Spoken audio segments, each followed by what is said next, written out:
Ok, alors bon retour à tous. Il faut que j'arrive à changer la phrase du live parce qu'à chaque fois il y a écrit qu'on est en train de lire encore Reine d'Afrique alors que c'est pas du tout ça.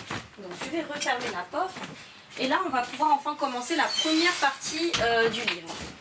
Donc là nous sommes dans la partie numéro 2 de mon live sur la génétique, au cœur de la génétique. Donc c'est la partie 3 de ce live au cœur de la génétique et c'est la partie 2 donc de la partie 3 du live. Voilà. Dans la première partie du live, on a lu beaucoup d'articles et on a fait l'analyse également de ces articles. Vous pouvez déjà retrouver ce live sur le site internet et sur YouTube. Là, tout a été mis, tout a été téléchargé. Donc sans plus attendre, je vais amorcer la lecture. N'hésitez pas à faire bien sûr vos demandes pour monter si vous avez des choses à dire.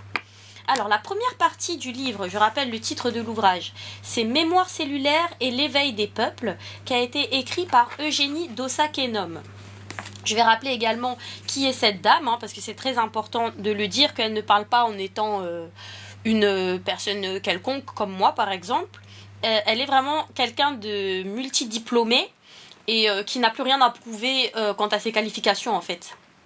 Donc elle est Eugénie d'Ossa-Kenome, ingénieure biologiste, elle est aussi diplômée en administration et économie de la santé, ainsi qu'en psychologie interculturelle. Elle est chercheure indépendant en sciences politiques et sociales et elle est conférencière. Elle est également membre de la Ligue internationale de femmes pour la paix et la liberté et elle est également membre de Médecins du Monde. Donc, sans plus attendre, amorçons la première partie. Elle nous dit « Le système invisible qui gouverne notre monde à l'envers ». Et elle débute par une citation de Albert Einstein. Einstein avait écrit « Le monde ne sera pas détruit par ceux qui font du mal, mais plutôt par ceux qui les regardent sans rien faire ».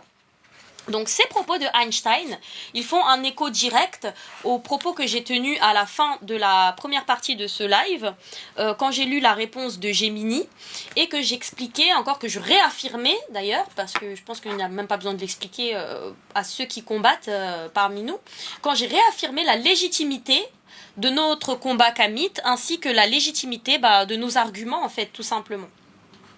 Donc, le chapitre 1 est intitulé ainsi « Bref, historique des structures de gouvernance mondiale ». On va commencer. Après la Deuxième Guerre mondiale, des structures internationales avaient été créées. C'est le cas de la Société des Nations, SN, qui est devenue l'Organisation des Nations Unies, l'ONU. Ensuite, de l'Organisation mondiale du commerce, l'OMC, puis de l'Organisation mondiale de la santé, l'OMS. D'autres petites structures secondaires sont créées pour soi-disant financer le développement des pays du tiers-monde par des prêts. C'est le cas du Club de Paris, Club de Londres, etc. Mais en fait, ce sont des clubs de braquage qui arnaquent et escroquent impunément les pays moins développés consommateurs qui demandent à bénéficier de leurs services et qui sont victimes de leurs malversations, sans aucun recours ni justice, mais en toute impunité. Par exemple, la Guinée-Cap-Vert avait demandé au Club de Paris la construction d'une usine qui aurait nécessité de l'eau pour son fonctionnement.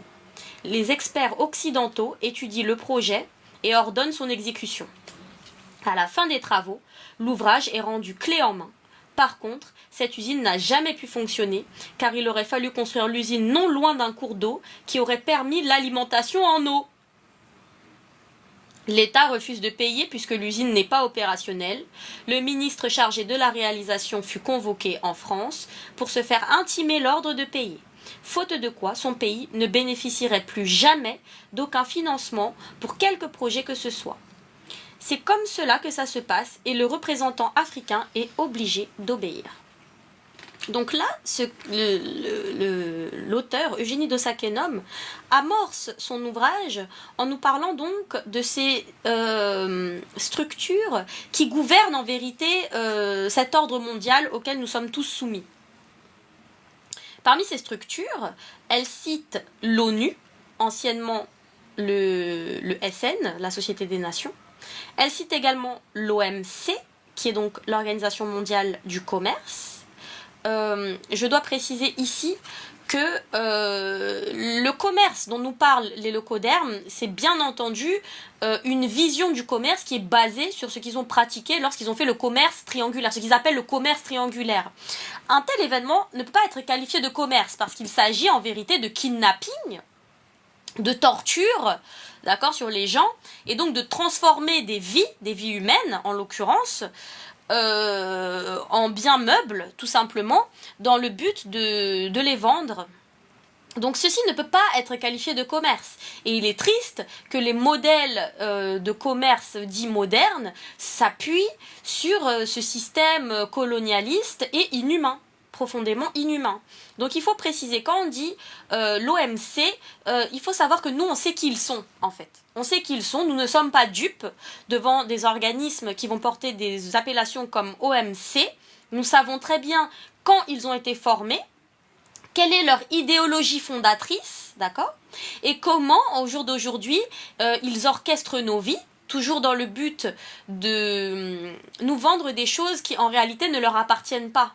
C'est le cas, là on va le voir pour l'oxygène avec les taxes carbone, c'est le cas pour le sol, les ressources du sol, c'est le cas même pour de décider qui habite où, qui peut habiter où, et ce qui fait qu'il y a des gens qui sont à la rue, parce que ce sont des gens donc qui se sont appropriés dans le plus grand banditisme des ressources qui ne leur appartiennent pas et aujourd'hui qui se prétendent de nous les vendre. Donc c'est toujours le même système, hein, depuis qu'ils existent, depuis plus de 3000 ans qu'ils sont civilisés, qu'ils ont des écritures, qu'ils ont des systèmes sociaux, etc.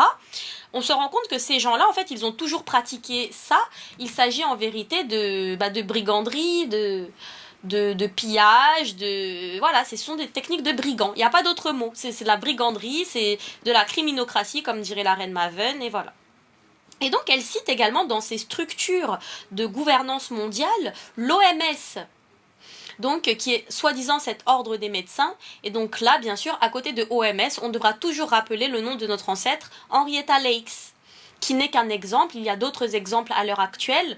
Donc on a vu Guada négatif, on a vu également cette femme aux États-Unis qui est dans le coma et qui sert d'incubateur à un enfant contre l'accord de sa famille n'est pas d'accord, et donc voilà, on voit comment systématiquement sont testés sur les noirs des choses, hein, des expériences atroces, douloureuses, déshumanisantes, désacralisantes envers le corps du noir, au profit de la dite science, de la dite santé, de la dite médecine, du locoderme, donc à travers des organismes comme l'OMS. Il faut également rappeler, quand on parle de l'OMS, que le nombre de mortalité en Afrique, notamment chez les jeunes, a drastiquement chuté depuis que les Africains ne se font plus vacciner par les campagnes de vaccination gratuite, mais gratuite, est-ce que c'est gratuit quand on paye de sa vie et de sa santé? Vous me le direz. Donc le nombre de mortalité a tout simplement chuté de manière générale et surtout chez les enfants depuis que les Africains ne se font plus vacciner par les grandes campagnes mondiales de vaccination proposées par l'OMS. Voilà. Et elle rappelle également donc que la Guinée-Cap-Vert aurait demandé à ce qu'on appelle le Club de Paris la construction d'une usine, voilà, et que cette usine, on savait dès le début qu'il fallait de l'eau pour qu'elle fonctionne. On nous dit que des experts occidentaux, donc c'est le Club de Paris, donc il faut dire, c'est les Français, ils ont étudié le projet et ils ont dit oui, on va le faire ce projet. À la fin des travaux, ils ont rendu donc ce projet, ils l'ont offert donc à la Guinée-Cap-Vert, comme ils sont un pays bien sûr humaniste, des droits de l'homme, hein, qui a pour vocation d'aider au développement les plus démunis, ceux qui n'ont pas eu la chance d'être éclairés par les lumières de leurs philosophes quand le peuple français l'a été, ou bien par le message prophétique de Jésus-Christ. Donc, ils sont venus nous aider, ils nous ont offert cette usine au Guinée-Cap-Vert, et qu'est-ce qu'on remarque, c'est que cette usine, en fait, elle n'a jamais pu fonctionner, parce qu'ils ne l'ont pas construite à côté d'un point d'eau. Donc le prérequis de base, cette usine qui nécessitait de l'eau pour fonctionner, n'a pas été construite près d'un point d'eau. Et à la suite de ça, l'État donc de Guinée a refusé de payer.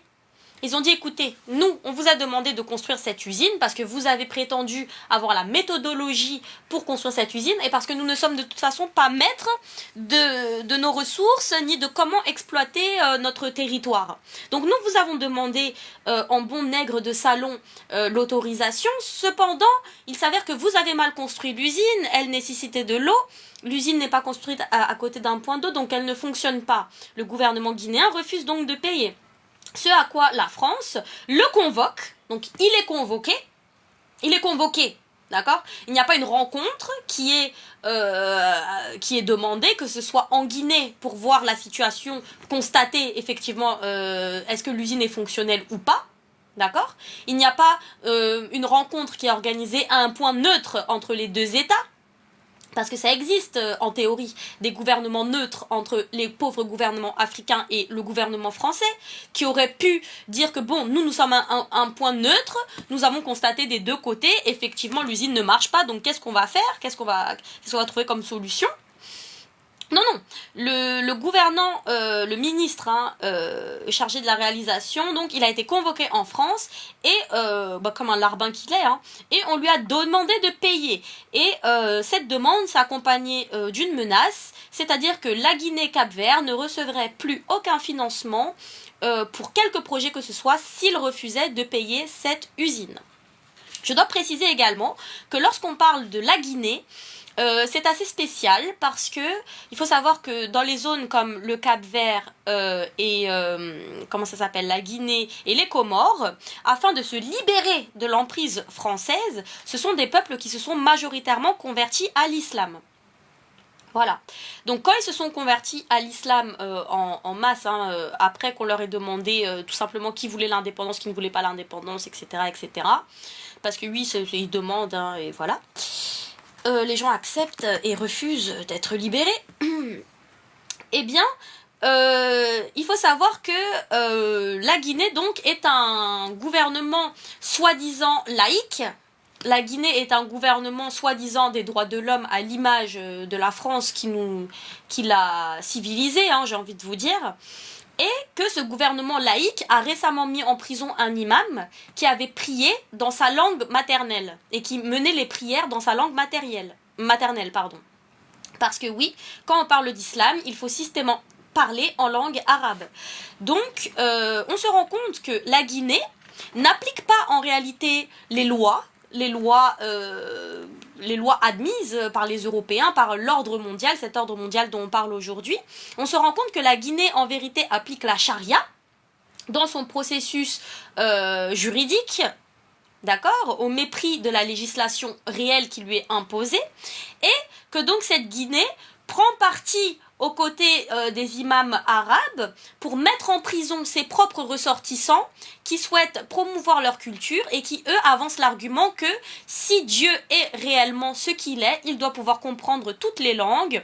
La nécessité donc de prier l'islam en langue arabe n'aurait été qu'un prérequis des Arabes afin d'étendre leur identité culturelle et d'imposer leur vision du dogme, tout simplement.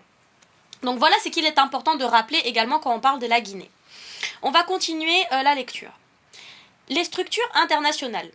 En dehors de l'ONU, de l'OMC et de l'OMS, les nations se sont dotées de certaines réglementations internationales pour un meilleur repère de la gouvernance du monde. Ce sont le droit international, l'ordre juridique universel, la charte des droits de l'homme, le traité de non-prolifération des armes. Tous ces documents ont été signés par tous les États, tous membres des organisations ci-dessus citées. Et les peuples croyaient en la sincérité et en la loyauté de ces instances internationales, ainsi qu'en leurs dirigeants locaux signataires. Donc pourquoi est-ce que j'ai pris le temps de vous dire tout ça avant sur l'OMC, l'OMS et sur la Guinée?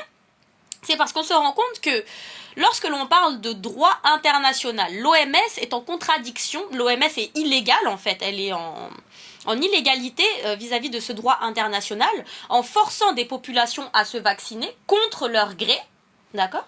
Comme ça a pu être vu par exemple, même ici en France, dans le cadre du Covid. Lorsqu'on parle de l'ordre juridique universel, on se rend compte que des pays, comme par exemple la Guinée, sont en illégalité sur cet ordre juridique universel, vu qu'ils ne l'appliquent pas, ils appliquent la charia. Au mépris du droit de ce monsieur à prier dans la langue qu'il veut. La foi étant bien quelque chose de personnel qu'on va qualifier de liberté individuelle. Voilà.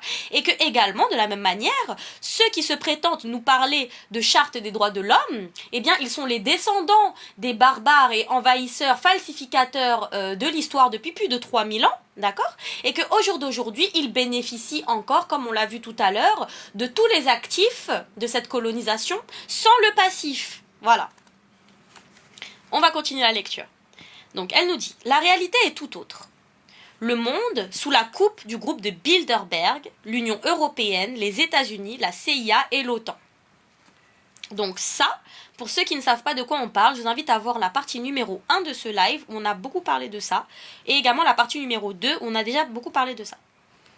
Elle nous dit, l'abolition officielle de l'esclavage a eu lieu en 1848, mais nous savons qu'il s'est poursuivi encore longtemps dans la clandestinité. Et actuellement, il se poursuit encore sans que l'ONU n'intervienne pour y mettre fin. Donc, on voit que l'abolition officielle de l'esclavage, c'est 1848. Cependant, on sait qu'il y a des textes, comme par exemple les préceptes, les 44 préceptes, les 42 préceptes de maths et les 77 lois de maths, où on parle déjà de laïcité, on parle déjà de la vie humaine et de la vie même en général, parce qu'on parle également des plantes et des animaux, et on dit qu'on ne saurait mettre quelqu'un en esclavage. Et on a également le texte, donc enfant de ces préceptes de maths et de ces lois de maths, qui est la charte du Mandé, qui date de 1212. En 1212, le noir était apparemment assez civilisé pour expliquer en quoi l'esclavage était une abomination et que pour écrire un texte, d'accord, de loi pour fédérer tous les noirs qui allaient adhérer à ça, en tout cas tous les noirs du Mandé, les chasseurs, pour dire que non, nous l'esclavage, nous sommes contre et nous nous battrons contre et que l'esclavage est interdit. L'esclavage est interdit dans le Mandé. Les razzias pratiquées par les arabo-musulmans et par les Européens sont interdites des 1212, dans toute la région du Mandé, sur la base de ce texte qui est donc la charte du Mandé. Vous pouvez retrouver ce texte, il a été remis sur papier par Youssouf Tata Cissé. Voilà, donc le blanc, lui, il attend 1848 parce que forcément, il en profite de cet esclavage et on sait qu'en vérité, ça continue puisqu'on peut trouver encore des os humains en France jusqu'en 1993. Voilà. Donc, on nous dit, actuellement, il se poursuit encore sans que l'ONU n'intervienne pour y mettre fin. Mieux, les présidents successifs de la Mauritanie, qui le pratiquent encore ouvertement, siègent allègrement dans les instances internationales sans être interpellés. Nous avons vu que lors du découpage de l'Afrique à Berlin, en 1885, c'est la France et la Grande-Bretagne qui ont récupéré le plus de territoire. Les États-Unis n'ont pas reçu de colonies lors de ce partage. Cependant, ce sont eux qui vont s'ériger en maîtres de notre planète.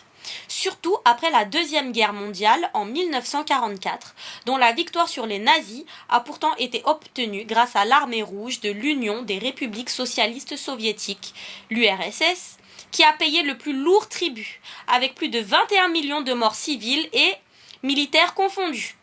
Donc là, moi, je dois corriger ce que dit Eugénie de Sacchenom avec tout le respect que je lui dois. Je comprends pourquoi elle dit ça. Elle veut dire qu'ils ont subi le plus lourd tribut chez les Blancs, avec plus de 21 millions de morts civiles. Cependant, le tribut payé par les Noirs depuis donc plus de 3000 ans de litige avec les peuples blancs, arabes, chinois et j'en passe, eh bien, il est inestimable. Il est inestimable. Il s'élève à plus de 21 millions et ce génocide est encore en cours aujourd'hui à travers le monde. Voilà pourquoi, comme l'a dit Einstein au début de la lecture de ce chapitre, nous prenons la parole aujourd'hui, tout simplement. Donc, elle nous dit, d'autres évoquent le chiffre d'environ 27 millions, soit environ plus de 70 fois plus que les États-Unis. Alors, ce qui est intéressant ici, c'est que Eugénie nous dit les États-Unis n'ont pas reçu de colonie lors de ce partage. Mais il faut savoir que toute l'Amérique est déjà une colonie. Toute l'Amérique est déjà une colonie, d'accord, de ces Blancs, lorsqu'ils avaient une autre identité. Lorsqu'ils ont pris le contrôle de cette colonie, qu'ils se sont séparés de leur identité d'Européens, ils sont devenus des Américains. Mais l'Amérique ne leur appartient pas. L'Amérique n'a pas été civilisée ni bâtie par ces blancs-là qui sont des blancs des descendants des Européens, d'accord, et qui se revendiquent aujourd'hui américains. Donc quand on dit que les États-Unis n'ont pas reçu de colonie lors de ce partage, les États-Unis c'est déjà une colonie. Les États-Unis n'existent que parce que le blanc est venu s'approprier un endroit, massacrer des gens et dire qu'aujourd'hui c'est les États-Unis et que lui il est américain. Donc voilà, ça c'est important aussi de bien comprendre ça. On nous dit une guerre d'où la France ainsi que la Grande-Bretagne étaient sorties fragilisées humainement et affaiblies économiquement. Donc je précise que dans toutes les guerres des leucodermes, la chair à canon, ça a toujours été les Noirs. Hein. Depuis les invasions des Arabo-musulmans, regardez un peu des tableaux, ce ne sont pas des Arabes qu'on voit sur les chevaux avec des machettes tuer d'autres Noirs pour faire les traites arabo-musulmanes. Ce sont bien des Noirs. Et donc, on a expliqué sur la base de documents, de recherches, par exemple le livre de Bouemba Bong, quand l'Africain était l'or noir de l'Afrique, ou bien le livre de Chancellor William, Destruction of Black Civilization, ou bien le livre de Rosa Amelia Plumel, lorsqu'elle nous dit « traite des blancs, traite des noirs », nous avons vu qu'en fait il s'agit de noirs qui ont été pris dans des razzias, qui ont été kidnappés, d'accord, et qui ont été élevés dans le mépris et l'ignorance de qui ils sont, de leurs parents biologiques, et qui ont en gros subi des tortures et des lavages mentaux sur plusieurs générations, afin d'être des petits soldats au service des envahisseurs, qu'ils soient européens ou arabes. Voilà, donc ça aussi c'est très important de le dire, parce que lorsque l'on parle en vérité des guerres des blancs qu'ils auraient faites, on se rend compte que le blanc ne fait pas véritablement de guerre. Le blanc ne fait pas véritablement de guerre en fait. Il a toujours une chair à canon qui va être constituée des entités slaves. C'est encore le cas aujourd'hui quand vous regardez l'armée française, qui va être en majorité constituée des gens, des Slaves là, et des nègres. Et c'est eux qui vont aller sur le terrain, vous voyez? Tandis que les leucodermes, eux, seront à des postes plus tactiques, plus stratégiques, des postes de direction ou des postes plus fun, comme, je sais pas, être alpiniste ou des choses comme ça. Voilà. Donc, on nous dit... La Grande-Bretagne, qui était considérée comme première puissance économique devant la France pendant l'esclavage ainsi que la colonisation, s'était laissée doubler par la France. En effet, sorties toutes deux de l'esclavage qui leur avait permis une industrialisation à son apogée, elles devaient encore sortir de la colonisation juteuse qui les enrichissait au détriment des peuples colonisés.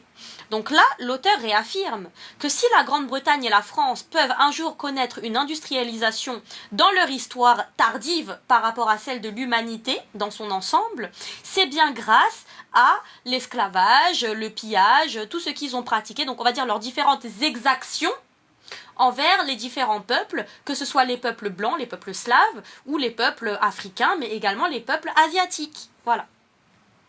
On nous dit, et d'ailleurs je précise que le peuple français, la France n'est pas un continent, l'Europe n'est encore moins un continent, on parle de l'Asie en vérité quand on parle de la France, c'est un bout de l'Asie, voilà. Il faut préciser parce que peut-être que certaines personnes ne savent pas. On nous dit, certes, la Grande-Bretagne avait conservé la vassalisation des États de son Commonwealth, cependant, elle ne leur avait pas imposé la livre sterling comme monnaie, ni créé une monnaie de vassalisation. D'accord?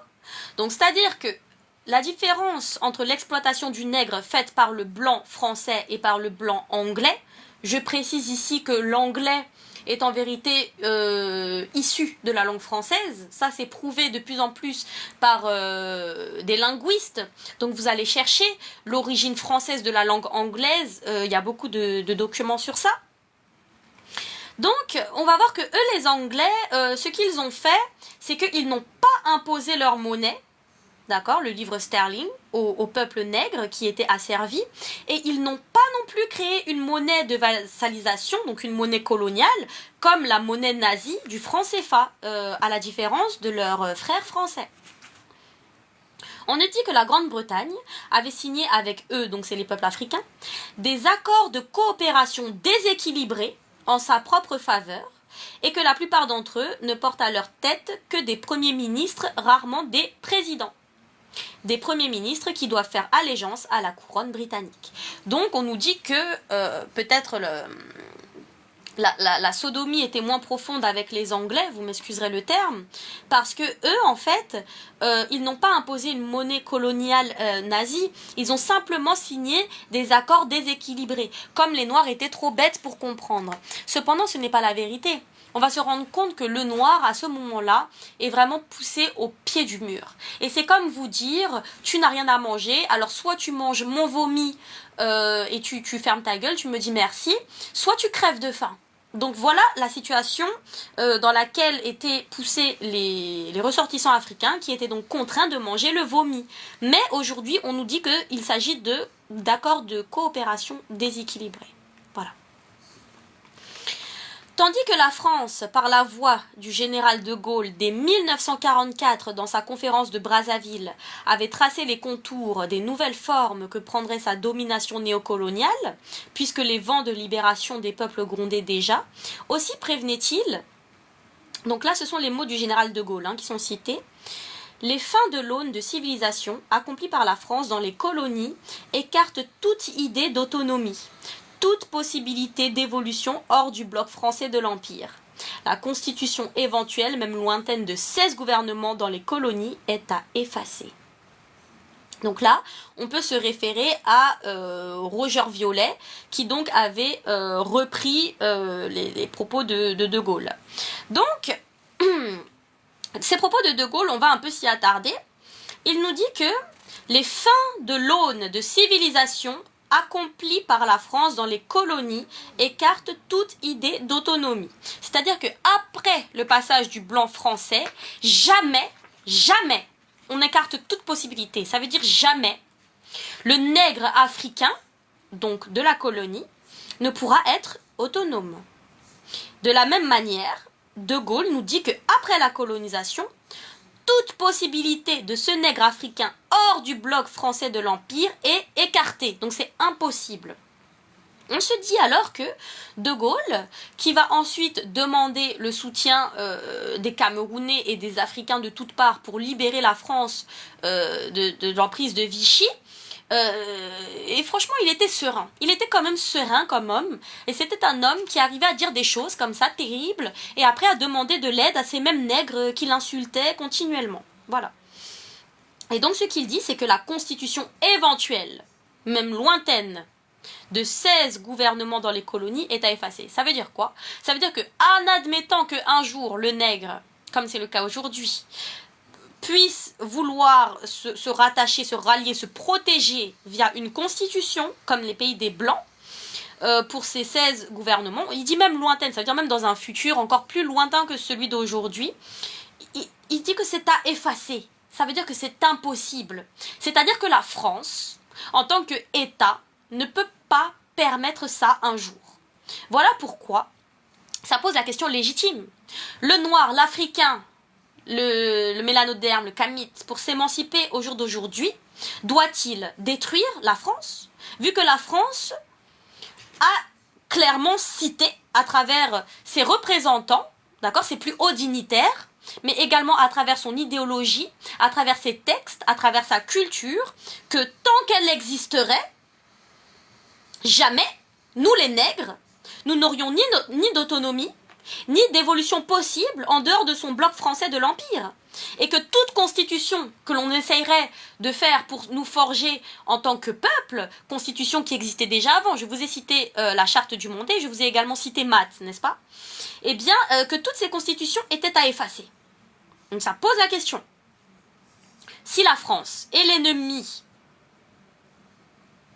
de l'évolution, de l'autonomie et du fait que le noir puisse se rallier à un texte de loi qui le reconnaît, qui reconnaît l'importance de sa vie en fait, et qui la protège, qui définit un cadre, la France doit être éliminée pour que le noir ait le droit donc à l'autonomie, à l'évolution, mais également donc au respect en tant qu'être humain, à la resacralisation de sa vie.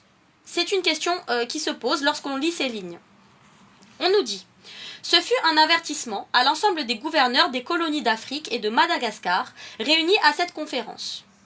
Ainsi, furent jetées les bases des rapports futurs entre la France et ses colonies. Et je rappellerai ici, parce qu'on va encore parler de lui, que De Gaulle est encore aujourd'hui un des plus grands noms, d'accord, un des plus hauts dignitaires de l'identité française, de l'idéologie française.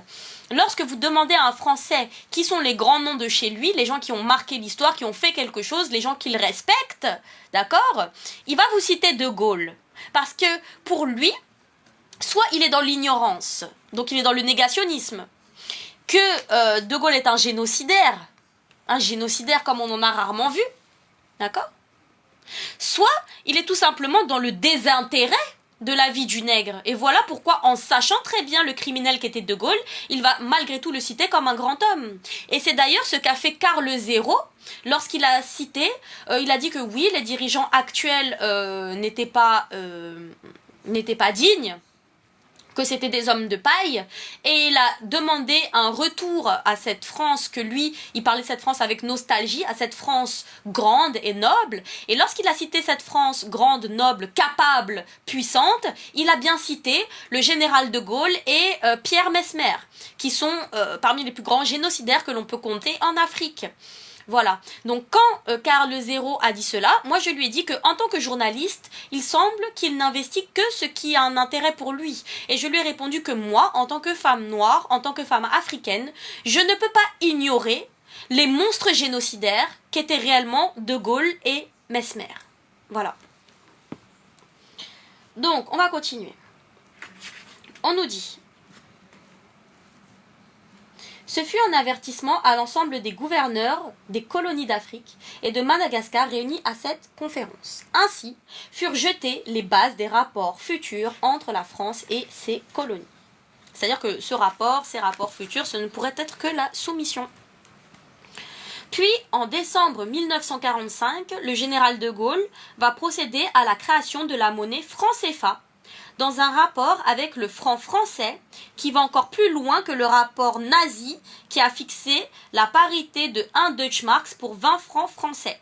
Ça veut dire que après que De Gaulle ait été libéré, lui et son peuple français, de l'occupation nazie de Vichy, il va appliquer ce même système qu'il est venu voir les Noirs pleurer, demander de l'aide, des nègres, pour libérer les Français, et il va leur imposer donc le nazisme.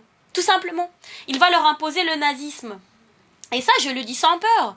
Parce que après cela, après leur avoir imposé ce nazisme, De Gaulle va également créer des chambres à gaz dans des pays comme le Cameroun, vous voyez ?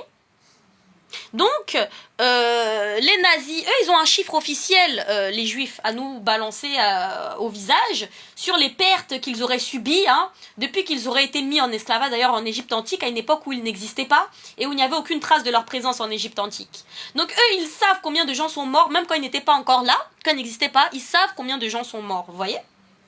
Nous, c'est tellement grand et tellement falsifié qu'on ne sait même pas. Et quand on se rend compte que donc quand le noir va aider le blanc va ensuite asservir le noir de la même chose là dont le noir l'a aidé à sortir. C'est ça que le blanc va lui faire chez lui en fait. Donc il va mettre le nazisme tout simplement à travers le biais du franc CFA. De Gaulle fixera un franc français pour 50 francs CFA. C'est-à-dire qu'un franc français ça vaut 50 francs CFA. Et aujourd'hui 1 euro vaut 655 francs. Ça veut dire que le prix est 600 fois plus élevé aujourd'hui qu'à l'époque, en 1945. C'est quand même prodigieux. Et aujourd'hui, le prix est stable. Ça ne bougera plus. Ça ne bouge plus, là, depuis quelques années. Donc voilà. On nous dit, ce qui facilitera et favorisera largement le commerce entre la France et ses colonies extrêmement riches en matière agricole et minière.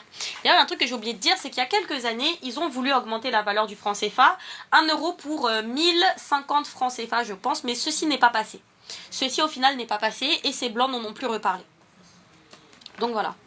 On nous dit, mieux, la France va mettre en place un pacte colonial qui va embastiller les pays africains francophones ainsi que leur peuple. Nous y reviendrons plus loin. Le général de Gaulle va mettre en place une structure criminelle qui va consister à assassiner systématiquement tous les protestataires de son système néocolonial, système France-Afrique, que dirigeait politiquement d'une main de fer le tristement célèbre Alain Foccart, dont Bob Denard était l'exécutant militaire visible. Nous y reviendrons aussi. Donc, quand on nous dit ça, que le système de Gaulle va consister à assassiner systématiquement tous les protestataires de son système colonial, on peut par exemple parler des membres de l'UPC, hein, le destin tragique des membres de l'UPC. On peut également parler de façon plus actuelle de notre cher Kalala Omotunde. Notre cher Kalala Omotunde, qui nous a éveillés en étant au plus proche de la gueule du serpent, vu que lui-même travaillait pour l'ONU et qu'aujourd'hui il a été assassiné, empoisonné, comme de nombreuses autres personnes, et qu'il semble qu'il n'y ait pas eu d'enquête. Voilà. On nous dit, la France qui est passée première puissance devant la Grande-Bretagne va le demeurer jusqu'en 1949, année de la Révolution chinoise. La même année, le 4 avril 1949, fut signé le traité de l'Atlantique Nord appelé l'OTAN à Washington. Notons entre parenthèses que les gouvernements américains ont la fâcheuse habitude de truffer de micros tous les bâtiments officiels des institutions internationales auxquelles ils ont accès. C'est-à-dire que nous, le noir, qui sommes forcés déjà de parler français, hein, on va voir que de toute façon déjà on parle français et que même si on parlait une autre langue, on est espionné en fait. On est espionné systématiquement par ces gens-là qui utilisent des micros et d'autres techniques pour nous espionner. Et d'ailleurs, on retrouve souvent ces micros. Hein. Tous les jours, il y a des scandales comme ça. Oh, on a trouvé un micro dans le truc du Sénat, caché, tout ça. Ça, c'est tous les jours que ça arrive. D'accord ? C'est tous les jours que ça arrive. Et on se rend compte que aujourd'hui, ils n'ont même plus le travail de traduction à faire qu'ils ont essayé de faire, par exemple, au temps de Champollion, n'est-ce pas ? Vu qu'on parle directement dans leur langue, ils n'ont plus qu'à espionner et voilà, il n'y a même plus de traduction à essayer de faire. Je rappellerai également que pourquoi cette histoire de traduction est importante, parce que quand on parle par exemple d'une figure française, quand on parle par exemple de Anne de Bretagne, il faut savoir que Anne de Bretagne, à sa mort, elle a dit des mots en breton.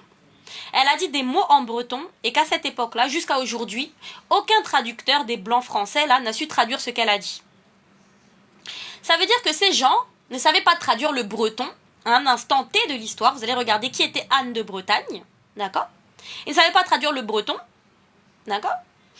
Et que au jour d'aujourd'hui, ils ne maîtrisent toujours pas les langues africaines, en fait. Ils ne maîtrisent toujours pas les langues africaines et que c'est pour ça qu'ils les ont diabolisées, qu'ils nous foutent la honte à parler les langues africaines et qu'ils nous ont imposé le français parce que ça leur permet tout simplement, si mon chien parle directement en français, je n'ai pas à me prendre la tête à comprendre à quoi correspond tel ou tel aboiement, n'est-ce pas ? Donc voilà. On nous dit, la même année, le 4 avril 1949, fut signé le traité de l'Atlantique Nord appelé l'OTAN à Washington. Notons entre parenthèses que les gouvernements américains ont la fâcheuse habitude de truffer de micros tous les bâtiments officiels des institutions internationales auxquelles ils ont accès. C'est le cas de l'ONU à New York, du Fonds monétaire international, le FMI, à Washington, des Nations Unies à Genève en Suisse, de l'Union européenne à Bruxelles, y compris de l'OUA à Addis Abeba en Éthiopie. C'est ainsi qu'ils espionnent et contrôlent les pays du monde sur lesquels ils ont toujours plusieurs longueurs d'avance en matière de renseignement. Voilà comment, par exemple, France 24 est capable de sortir un article sans avoir un journaliste présent sur place pour dire qu'il y a eu un attentat dans un pays africain quelques heures avant l'attentat. Et ils le font avec la CIA, dont les agents doublent ceux des ambassades des États-Unis dans tous les pays. Ils le font également avec l'aide des ONG qui font de l'espionnage pour eux et qu'ils financent à coût de millions de dollars à travers le monde. Nous y reviendrons. Le projet des États-Unis étant de ravir la place de première puissance à la France, depuis après la Deuxième Guerre mondiale, ils avaient bien accueilli la création en 1947 de la Central Intelligence Agency, donc c'est la CIA, Création généreusement financée par Rockefeller, partenaire de Rothschild, dans la création de la FED, qui est une banque privée devenue fédérale. C'est-à-dire qu'à la base de la CIA, et à la base de la FED, qui est donc maintenant la banque fédérale des États-Unis, il y a Rockefeller et Rothschild. Ils ont financé généreusement parce qu'ils sont des humanitaires en fait. C'est ce qu'il faut comprendre ici. Peu à peu, les États-Unis avaient redémarré le développement de leur industrie qui avait tourné au ralenti pendant la guerre, par le biais des guerres économiques qu'ils provoquaient partout. Ils faisaient tourner à fond l'industrie de l'armement ainsi que l'économie de leur pays. Voilà, donc là, on va encore pouvoir se demander qu'est-ce que produisent véritablement ces pays. On va prendre le cas de la France parce qu'on n'est pas aux États-Unis. Que produit véritablement la France afin de s'assurer de ses richesses? Malheureusement, c'est très peu. Ça ne nourrit pas sa propre population. Et voilà, à l'échelle du monde, ce n'est pas intéressant. Personne ne dit qu'ils veulent manger des poissons français, des coqs français, même comme le coq est leur emblème là. J'ai bien dit, s'ils avaient des coqs, pourquoi est-ce que pendant les grandes famines, les grandes pestes, les grands trucs comme ça, ils ont mangé des rats? Pourquoi ils ont mangé des rats? Pourquoi ils ont mangé des bébés s'ils avaient des coqs et que le coq c'est leur animal totem? C'est parce qu'ils n'ont rien de tout ça. Ils sont partis chercher les choses en Afrique et que les versions qu'ils ont chez eux, on voit bien comment ils évoluent en fait. Ça n'a rien à voir. Ça n'a rien à voir. Même en liberté, le coq quand il vit en France et quand il vit au Cameroun par exemple, ce n'est pas le même coq. Voilà. Donc tout ça c'est quand même important de le mentionner. On nous dit, peu à peu, les États-Unis avaient redémarré le développement de leur industrie qui avait tourné au ralenti pendant la guerre.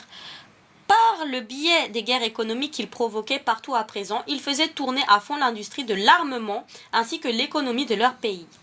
Par ailleurs, la position des USA était rendue confortable par la place de leur monnaie, le dollar, dans le monde.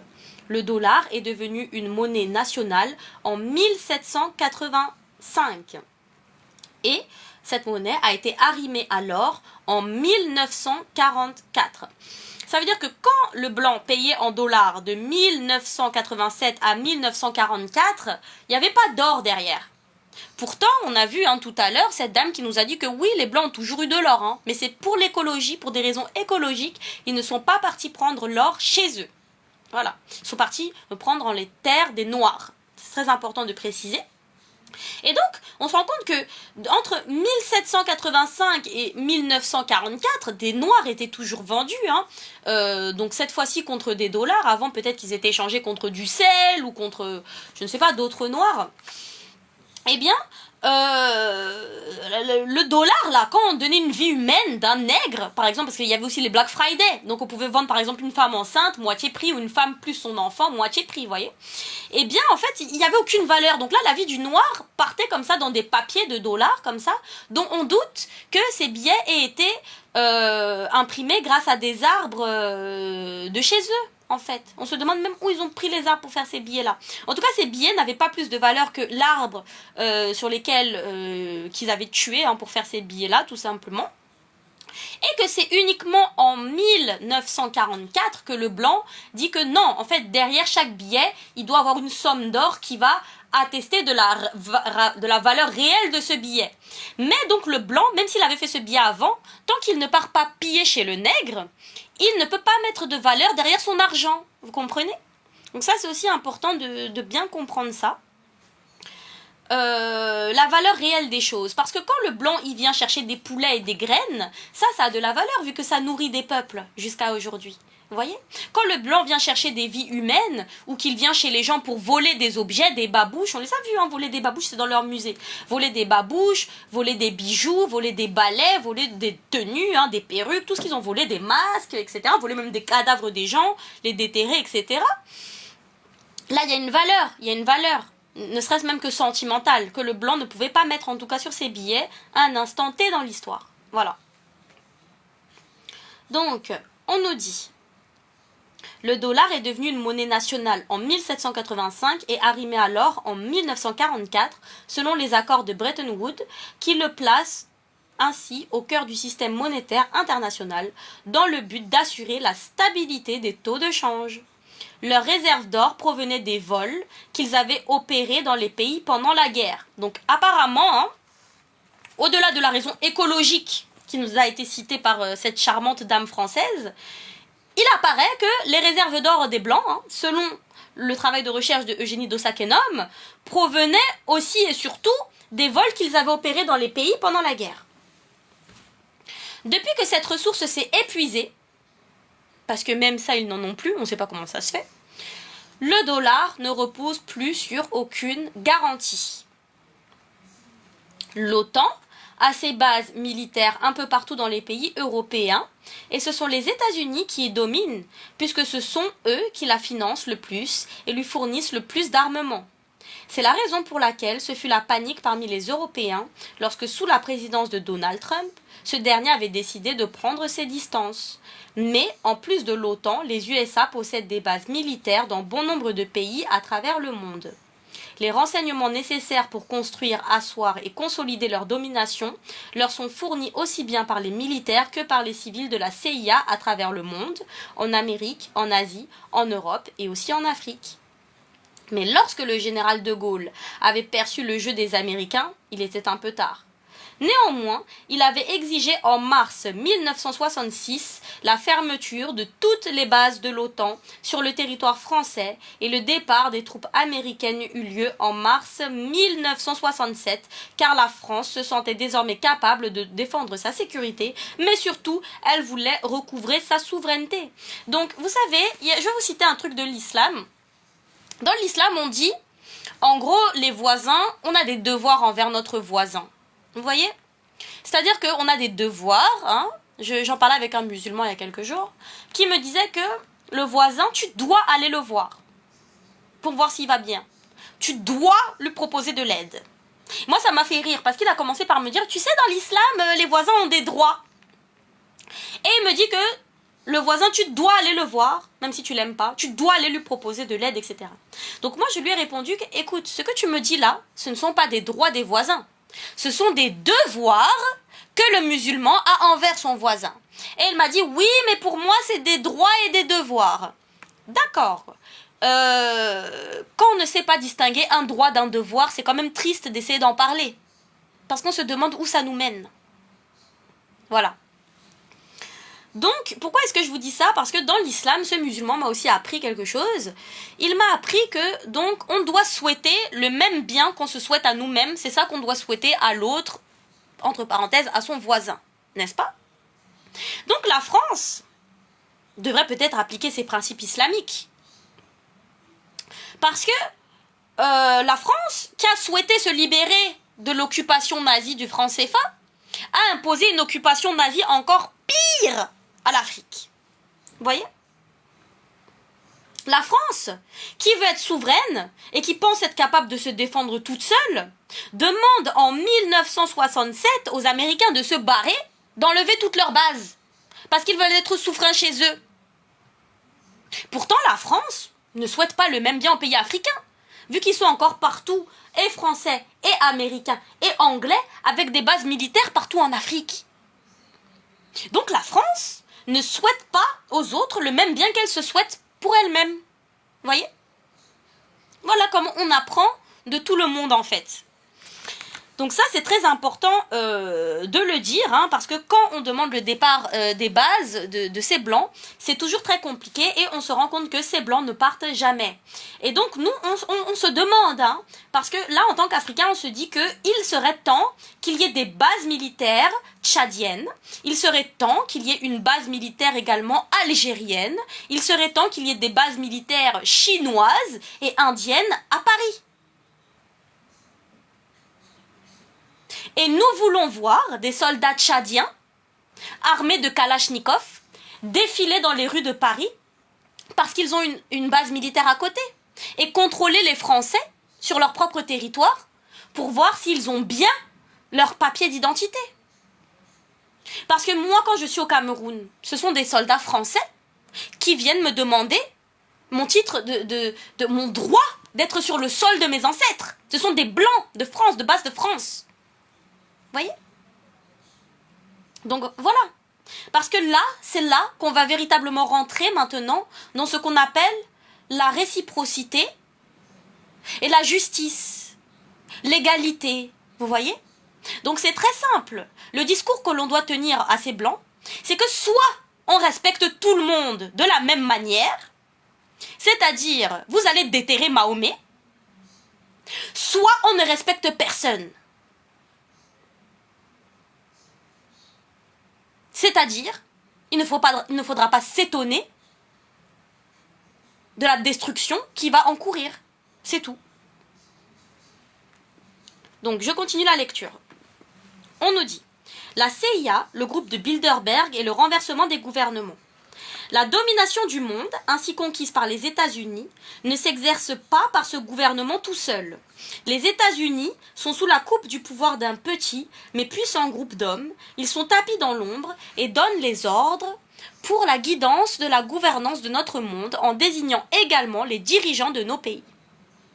Ce groupe, le club de Bilderberg, s'était réuni à l'hôtel Bilderberg en Hollande pour sa création en mai 1954. Là, vous pouvez vous référer à Daniel Estulin, qui est un grand journaliste d'investigation et qui a écrit un livre qui s'appelle « Le Club Bilderberg, l'histoire secrète des maîtres du monde ». Et, depuis, ils se réunissent une fois par an. Si leur but est de faire se rencontrer les décideurs américains et européens, ils se présentent comme des faiseurs de rois, et leur principale préoccupation demeure le maintien et la consolidation de l'empire américain pour le règne du capitalisme dans le monde. Ils ne sont pas des Ku Klux Klan. Cette société secrète terroriste, suprémaciste blanche, dont les membres sortaient masqués la nuit tombée pour aller tuer les Noirs, esclaves et hommes libres du sud des États-Unis depuis sa création en 1865 jusque dans les années 1920. Donc là, elle dit c'est pas ça, hein. C'est pas les Ku Klux Klan là, ces gens qui sortaient cagoulés pour aller tuer les nègres jusqu'en 1920, non. Elle a dit que eux, ils opèrent plutôt par l'intermédiaire des hommes auxquels ils donnent des consignes et des ordres pour jouer un rôle important à la tête de leur pays dans leurs intérêts. Elle nous dit, cependant, les membres du club de Bilderberg sont aussi des assassins qui ne tuent pas eux-mêmes comme les Ku Klux Klan, mais donnent des directives appuyées par un financement aux chefs d'État qui doivent éliminer physiquement leurs propres opposants dont les revendications de justice sociale ou de liberté et de démocratie semblent au club un peu trop osées et pourraient déboucher sur le communisme s'ils prenaient le pouvoir selon eux.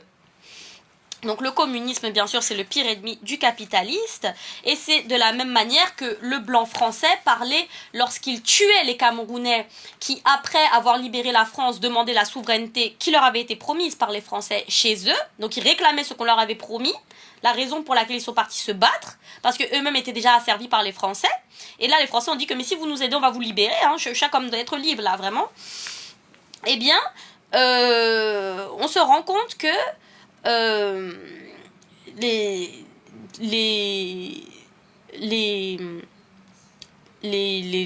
dignitaires de ces ordres, donc le Coderme, hein, eux, ils vont éliminer, hein, depuis même ces histoires de Cameroun. Pourquoi je prends cet exemple? Parce qu'ils ont inventé des termes comme pacification.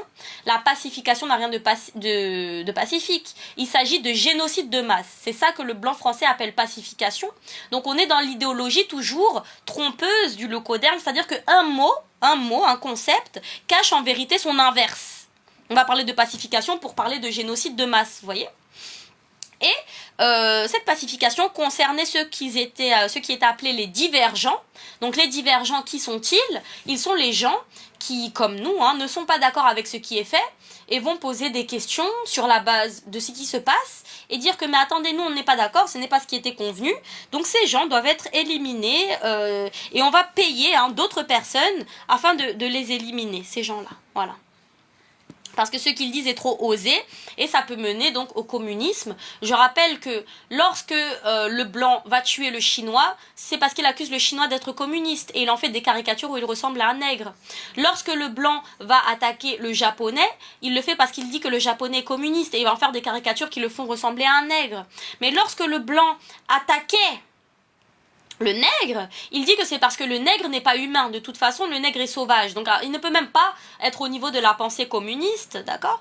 Et donc, c'est pour ça que ça nécessitait de les attaquer. Et qu'aujourd'hui, si le blanc est encore dans son paternalisme, moi je veux dire que c'est une attaque, hein, dans l'agression et l'irrespect vis-à-vis du noir, en tant qu'individu, c'est parce que le noir est encore malheureusement trop bête et qu'il ne peut pas gérer seul son territoire, voilà.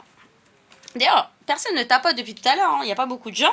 Et on se demandera pourquoi quand j'insulte les noirs, le live ne saute pas. Voilà. Ou peut-être que TikTok comprend désormais l'ironie et qu'il sait que je ne suis en aucun cas en train d'insulter mon propre peuple. En tout cas. Donc, on nous dit ça. Voilà. Je vais reprendre. Cependant, les membres du club de Bilderberg sont aussi des assassins qui ne tuent pas eux-mêmes comme le Ku Klux Klan, mais donnent des directives appuyées par un financement aux chefs d'État qui doivent éliminer physiquement leurs propres opposants, dont les revendications de justice sociale ou de liberté et de démocratie semblent au club un peu trop osées et pourraient déboucher sur le communisme s'ils prenaient le pouvoir selon eux. Ou encore pour éliminer des leaders de l'opposition reconnus internationalement qui dérangeraient par leur prise de position en faveur de leur peuple anéanti par la pauvreté. Et nous l'avons vu il y a quelques mois, n'a-t-on pas dit que tout nègre qui prendrait la parole, n'a-t-on pas dit en France que tout nègre qui prendrait la parole pour donner une opinion qui a été qualifiée de nationalisme, mais pas nationalisme français, donc tout autre nationalisme, mais pas le nationalisme français. C'est-à-dire, moi, par exemple, en tant que d'origine camerounaise, je vais maintenant parler, je vais dénoncer ce qui s'est passé au Rwanda, par exemple, hein, comme Charles Onana l'a fait. Charles Onana est un Camerounais. C'est un nationalisme, en plus là je nie un génocide connu, donc il y a double crime même, hein. C'est un nationalisme qui n'est pas un nationalisme français, donc les gens comme moi, on leur a dit qu'ils risquaient de perdre leur nationalité française s'ils ouvraient un peu trop leur bouche. Voyez? Parce que tout ce qui est permis, la liberté d'expression en France, oui, mais uniquement au nom du nationalisme français. Si on veut maintenant dire la vérité, et que cette vérité entache ce cher nationalisme français, nous pouvons perdre tout simplement notre nationalité. Voilà pourquoi Kémy Séba n'a pas attendu d'être déchu d'une quelconque nationalité que ce soit. Il a préféré directement brûler ses papiers d'identité. Voilà. On nous dit, c'est le cas par exemple de l'élimination de Patrice Lumumba au Congo en 1961 et d'Amilcar Cabral en 1973. Et dans le cas où c'est le président lui-même qui montre des tendances communistes, c'est par le biais de la CIA qu'ils aident la France, la Grande-Bretagne ou le Portugal à l'éliminer. Lorsqu'il s'agit par exemple du précaré de ces puissances colonisatrices. Ce fut par exemple le cas au Bénin en 1977, un coup d'État contre son président, le colonel Mathieu Kérékou, qui n'était pourtant communiste que par sa phraseologie. Ça veut dire qu'en fait, le colonel Mathieu Kérékou, qui était donc chef d'État, président du Bénin en 1967, il n'était pas communiste. Mais peut-être qu'il y a une façon de parler qui a laissé penser à ces gens, ce fameux club de Bilderberg, qu'il l'était. Même si en action, il ne faisait rien de communiste. Ce qui a justifié de l'éliminer, donc l'assassiner, par le biais de la CIA.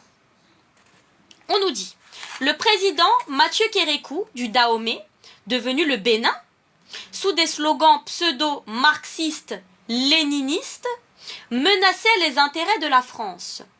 Cette dernière avait tenté de le renverser avec la complicité de l'ancien président déchu Émile Derlin Zinsou, avec l'aide de quelques valets africains de l'impérialisme international, français en particulier, tels que le président Léopold Senghor du Sénégal, Omar Bongo du Gabon, le roi Hassan II du Maroc, Houphouët-Boigny de la Côte d'Ivoire, ainsi que Gnassingbé Eyadema du Togo. Donc on les connaît tous. Le général Kérékou martyrisait le peuple béninois certes, cependant, lorsque se présenta le danger de l'attaque extérieure contre son pays, c'est grâce au bloc patriotique compact formé par le peuple que la tentative du coup d'État impérialiste nommée Opération Crevette avait échoué. Donc là, on se rend compte que le locoderme, il a aussi un truc avec les crevettes. Hein. Il faut le dire, le locoderme a un truc avec les crevettes. Bon, passons. Par contre, plus tard, en 1989, lors des soulèvements populaires du peuple béninois contre la dictature du même Kérékou, les USA avaient informé la France des mouvements de foule qu'ils avaient observés grâce à leurs satellites. Donc, je répète. Par contre, plus tard, en 1989, lors des soulèvements populaires du peuple béninois contre la dictature du même Kérékou, les USA avaient informé la France des mouvements de foule qu'ils avaient observés grâce à leurs satellites. C'est-à-dire que la guerre économique, la guerre médiatique entre les États-Unis, l'Angleterre, l'Allemagne, la France, oui, tous les jours. La haine entre ces peuples abrahamiques, oui, tous les jours. Mais le jour où le noir menace de se rebeller, même pas contre le blanc, hein, contre le servant, le valet du blanc, donc là, exemple, Kérékou, d'accord? Les blancs vont là se souvenir qu'ils sont tous blancs, selon leur idéologie, et les USA, qui passent leur temps à espionner la France, les USA qui ont même des dossiers sur la vie sexuelle de Macron, hein, les USA qui se passent leur temps à se foutre de la gueule de la France quand la France ne se fout pas de leur gueule, parce qu'ils sont des obèses et des abrutis qui ne connaissent que les États-Unis et qui pensent que les États-Unis c'est le centre du monde. Eh bien, là, ils vont s'appeler au téléphone pour leur dire, hein, donc cette surveillance satellite dès 1989, que mes amis blancs de France, faites très attention parce que là, les Noirs sont en train de bouger, il y a un mouvement de foule chez les Noirs. Vous voyez? Ce qui va permettre à la France d'aller massacrer les gens, d'aller fusiller les gens sur place et d'éteindre la révolte dans l'œuf, j'ai envie de vous dire. Vous voyez? Donc là, cette partie-là, je pense qu'on devrait faire une étude sur ça. Mes frères et sœurs locodermes, je vais vous dire. Mes frères et sœurs mélanodermes, nous devrions faire une étude sur ça, sur la collaboration locoderme. Vous voyez? Parce que là, on a dit déjà qu'on allait remettre à l'honneur hein, leurs accomplissements réels, leur apport réel à l'humanité, à ce locoderme. Mais il s'avère que ces apports réels à l'humanité, ce ne sont pas que des guerres internes entre eux. Il y a aussi des collaborations entre ces peuples locodermes. Donc nous devons, nous, en tant qu'Africains, en tant que Noirs, hein, on doit mettre au goût du jour et dire que oui, regardez, les Blancs savent aussi travailler ensemble. Hein, ils ne sont pas tout le temps dans la guerre contre leurs propres frères. Voici des exemples de Blancs qui travaillent ensemble dans un projet commun. Mais nous devons également souligner que ce projet commun, c'est toujours le génocide du nègre. Voilà. On dit l'asservissement du nègre aussi, par le génocide. Ainsi, François Mitterrand, alors président, s'était dépêché de prendre les mesures qui avaient conduit à la tenue financièrement arrosée de la conférence nationale des forces vives de la nation qui eut lieu en 1990. Un fax du Quai d'Orsay à Paris était envoyé à l'ambassadeur de France au Bénin, Guy Azaï, à Cotonou. Ce fax indiquait l'orientation à donner à la conférence nationale devant aboutir à l'élargissement du gouvernement Kérékou à 2 opposants afin de feindre l'avènement de la démocratie que réclamait le peuple. Vous voyez? Donc on nous dit que il y a un fax qui a été envoyé à Quai d'Orsay, là, à Paris, d'accord, par l'ambassadeur de France qui est au Bénin, qui s'appelait Guy Azaïs. Et donc ce fax, il indiquait l'orientation que les Français, que Paris, que le Quai d'Orsay devaient donner à la conférence nationale, d'accord, afin de faire croire au peuple béninois qu'ils auraient enfin accès à la démocratie. Voilà. On nous dit, cette coalition impérialiste coupa ainsi l'herbe sous le pied au peuple en route pour le déboulonnement de son dictateur. Donc en 1989, quand le peuple béninois se rassemble, s'organise et lutte contre Kérékou,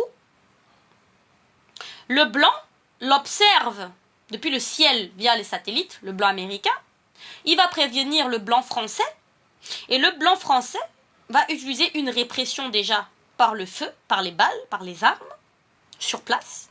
Mais il va également, c'est même pas un an plus tard, c'est quelques mois plus tard, parce que là c'était en 89, et c'est en 90 qu'il y a cette pseudo-conférence nationale afin de calmer les gens, afin de calmer les Béninois, de calmer les nègres. On se rend compte que cette direction-là est donnée par le blanc qui est le plus proche du Béninois, c'est-à-dire l'ambassadeur de la France au Bénin, Guy Azaïs, après avoir espionné les Noirs dans son rôle d'ambassadeur de France, et donc après avoir promu les intérêts français en terre béninoise, d'accord, il va les influencer, en fait, il va même donner l'orientation de cette conférence nationale afin de duper le peuple béninois et de leur faire croire que voici que vous accédez à la démocratie. Donc aujourd'hui, on dira simplement un nom, Patrice Talon. Voilà.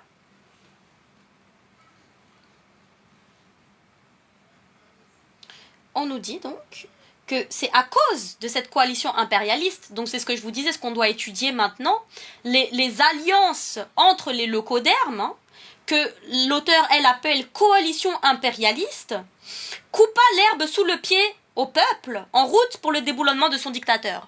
Donc un peuple qui est dans un combat pour sa vie, pour sa légitimité, pour sa souveraineté sur son territoire, a été mis à mal, le peuple béninois en question, par l'alliance des Blancs des États-Unis, qui sont donc des Européens, et par les Blancs de France, qui sont également des Européens. Donc à partir d'un certain moment, peut-être qu'il n'est plus nécessaire pour nous de perdre du temps à les appeler par leurs différentes appellations qu'ils se sont choisies. Peut-être qu'en tant que peuple noir, qui subit des sévices depuis plus de 3000 ans par ces personnes-là, nous pouvons les reconnaître comme une seule et même entité, vu qu'il s'avère que lorsque c'est pour asservir le peuple noir, lorsque c'est pour piller le peuple noir, lorsque c'est pour génocider le peuple noir, lorsque c'est pour falsifier l'histoire du peuple noir, lorsque c'est pour falsifier la science, ces gens pratiquent une coalition impérialiste contre les peuples africains. Je poursuis la lecture. On nous dit: le club de Bilderberg travaille étroitement avec la Central Intelligence Agency, donc c'est la CIA, vu qu'ils travaillent étroitement, vu que c'est eux qui les ont créés, c'est eux qui les ont financés. Donc oui, c'est leur patron. C'est une agence indépendante du gouvernement des États-Unis, mais dont les services sont sollicités pour effectuer les basses besognes, aussi bien en Amérique que partout dans le monde. Donc ça, ce n'est pas un secret, pas même pour les Américains, que la CIA, si ce n'est pas une organisation d'État, c'est tout simplement pour leur permettre d'être en accord avec la loi. Donc en fait, la CIA, c'est le djihad, j'ai envie de vous dire, des musulmans. Vous voyez? Quand le musulman est dit que l'islam est une religion de paix, et que les djihadistes n'ont rien à voir avec l'islam, c'est parce que lui, il compte sur le djihadiste pour que personne jamais ne vienne critiquer son prophète ou remettre en question son récit nationaliste. Et lorsqu'il voit le djihadiste tuer les gens et les mettre dans la terreur, on a vu les Charlie Hebdo, etc., eh bien, il peut dire que, mais ce n'est pas lui qui a fait ça, c'est un terroriste, c'est pas un vrai musulman. Pourtant, ce terroriste-là, s'il fait ça, c'est au nom de Allah, c'est au nom de l'islam. Vous voyez? Et bien là, c'est le même fonctionnement, mais parce que ce sont les mêmes personnes. Un a éduqué l'autre, un a civilisé l'autre. Ce sont les mêmes personnes, c'est le même fonctionnement, en fait. Qu'est-ce qu'on apprend? Que la CIA, si ce n'est pas une agence officielle du gouvernement, c'est parce que les États-Unis peuvent dire que non, nous sommes le pays des droits de l'homme, ce n'est pas nous. Et que quand la CIA va commettre un acte terroriste, va partir tuer quelqu'un, donc on a vu l'assassinat de Lumumba, par exemple, eh bien, ils vont dire que non, ce n'est pas nous les Américains, c'est la CIA qui a fait ça. Et la CIA, ce n'est pas notre gouvernement. Donc vous ne pouvez pas nous punir, voyez. Ça, c'est une technique classique des Blancs, des locodermes, d'accord? Parce que quand la CIA va tuer Lumumba, eux, ils n'ont pas d'intérêt à tuer Lumumba. Ils tuent Lumumba au nom des États-Unis. Ils tuent Lumumba au nom de l'idéologie blanche, de l'idéologie américaine, au nom de la suprématie blanche. Voilà. C'est un peu pour vous expliquer ça. Voilà. On nous dit, donc, le rôle de la CIA, son rôle est de fournir et analyser des informations sur les gouvernements les entreprises et les individus de tous les pays du monde pour le compte du gouvernement américain, dont le Congrès n'est même pas informé parfois des actions confiées à la CIA. La CIA, sous les directives du club, conduit également des opérations clandestines à l'étranger à travers le monde. Ces agents sont partout infiltrés dans les 4 coins du monde et travaillent de temps en temps en synergie avec les agents fédéraux du Federal Bureau of Investigation, c'est-à-dire le FBI. Merci énormément à tous ceux qui sont là. Merci à ceux qui tapotent, qui protègent le live. Merci énormément. Je continue la lecture. Le système mondial de gouvernance tenu par le club de Bilderberg est un système capitaliste que les Américains veulent obliger tous les peuples à adopter. Cette minorité tient à conserver sa domination sur la majorité de notre humanité. C'est la raison pour laquelle le gouvernement américain surveille, par le biais de ses satellites, tous les peuples qui veulent s'émanciper de ce système. Il le fait également par ses agents des bases militaires ainsi que ceux de la CIA, de ses ambassades. Toute volonté de libération et de recherche de vie meilleure est assimilée à un rapprochement avec le communisme. L'idéologie capitaliste doit rester dominante selon eux. Voilà. Donc quand le blanc va massacrer des gens et provoquer des catastrophes climatiques, que ce soit par des ensemencements ou par quand Elon Musk s'amuse là avec ses fusées qui créent des trous jamais vus dans la couche d'ozone et qu'après il fait exploser des météorites au-dessus des Caraïbes et que tous les fuels et les matériaux retombent dans la mer et sur les gens, chez les gens, là, il n'y a pas d'incident. Ils ont dit quoi tout à l'heure dans l'article qu'on a lu, s'il vous plaît? Il n'y a pas d'incident grave, il n'y a pas d'incident majeur. Vous voyez, il n'y a pas d'incident majeur. Ça, c'est important de comprendre ça, en fait. Mais, quand quelqu'un vient dire que moi, je ne veux pas de votre capitalisme, je veux vivre selon un autre modèle économique, là, il y a un incident majeur qui justifie de bombarder les gens, qui justifie d'assassiner les gens, de tuer les gens en fait, de mettre les gens en esclavage. Donc on se rend compte que ce qui est vraiment important dans le monde dans lequel on vit, c'est l'OMC, l'Organisation mondiale du commerce, l'OMS, l'Organisation mondiale de la santé, l'ONU, l'Organisation des Nations Unies. Et on se rend compte que ces organisations, dans le but de conserver leur pensée absolutiste, leur idéologie, de préserver leur récit nationaliste et ou religieux, ils sont tout à fait en droit de tuer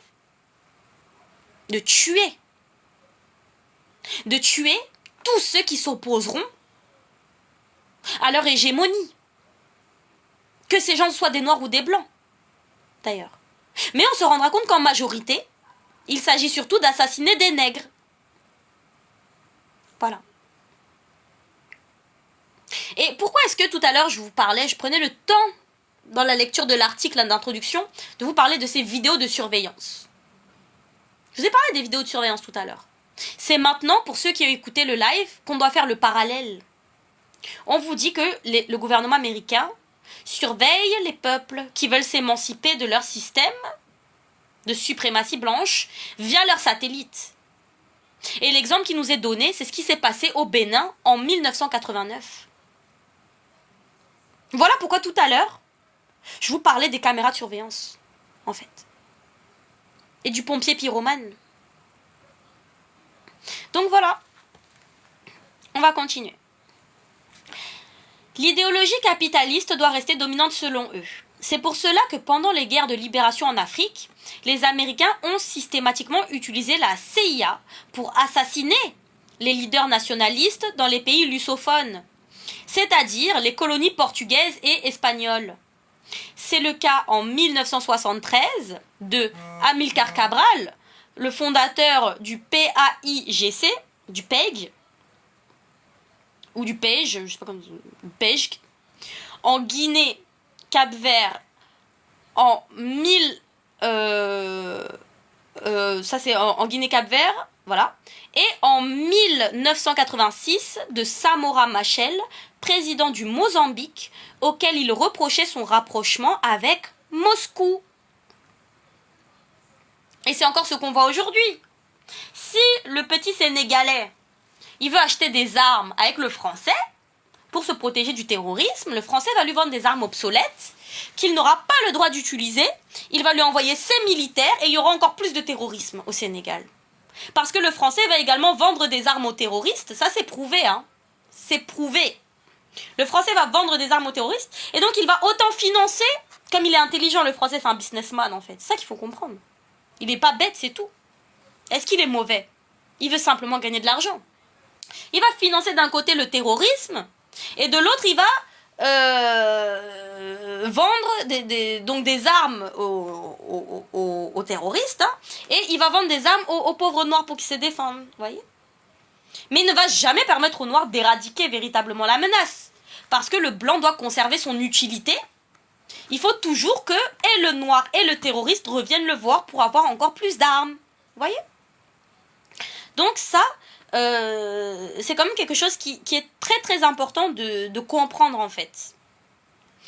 Parce que quand maintenant le noir va acheter des armes à la Russie, il va aussi avoir des armes obsolètes dont la Russie ne veut plus. Vous voyez? Cependant, la Russie va faire un accord moins déséquilibré. Je n'ai même pas dit que c'est correct. J'ai dit que l'accord est moins déséquilibré vis-à-vis du nègre. Il va le former, il va lui donner des armes, voilà. Et il va combattre à ses côtés le terrorisme. Et ils vont éradiquer la menace. Donc il y aura une amélioration. Pareil pour le chinois, pareil pour l'indien. Ils vont venir, c'est pas comme le cas de l'usine qu'on a lu avant. Ils vont venir, le truc va fonctionner.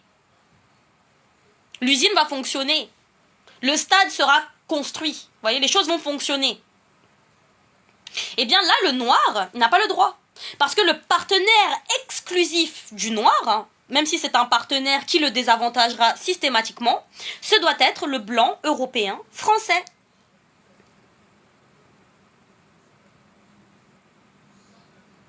Ou bien américain, quoi. Voilà. Là, c'est accepté, là, c'est admis. Voilà. C'est-à-dire que des peuples noirs, ce qui se passe avec l'AES, là, c'est le cauchemar du leucoderme. C'est le début du cauchemar du leucoderme. Et regardez, que ce soit sur le plan de la nature, les catastrophes naturelles que ces gens se mangent, des catastrophes qu'ils ont eux-mêmes provoquées, que ce soit sur le plan des nouvelles découvertes qui ne font que dire que tous vos récits nationalistes et religieux, c'est des mensonges. D'accord? Ou que ce soit sur la situation de ces peuples actuellement, c'est-à-dire on va voir les gens qui sont à l'hôpital aujourd'hui, qui ont des maladies bizarres. Ben, c'est toujours eux en fait.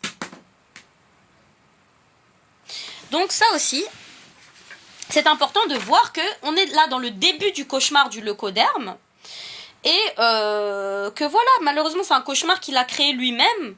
Et nous, notre réveil, le début de ce rêve qu'on est en train de matérialiser, malheureusement pour le leucoderme, c'est son cauchemar. Voilà. On nous dit, donc je vais reprendre quand même ça, hein, quand ils ont assassiné les gens là. Donc, les Américains ont systématiquement utilisé la CIA pour assassiner les leaders nationalistes dans les pays lusophones, c'est-à-dire les colonies portugaises et espagnoles. C'est le cas en 1973 de Amilcar Cabral, fondateur du PAIGC en Guinée-Cap-Vert, et en 1986 de Samora Machel, président du Mozambique, auquel il reprochait son rapprochement avec Moscou. Est-ce que vous savez, au jour d'aujourd'hui, on en a à combien de tentatives d'assassinat sur Ibrahim Traoré? Combien de tentatives d'assassinat sur Assimi Goïta?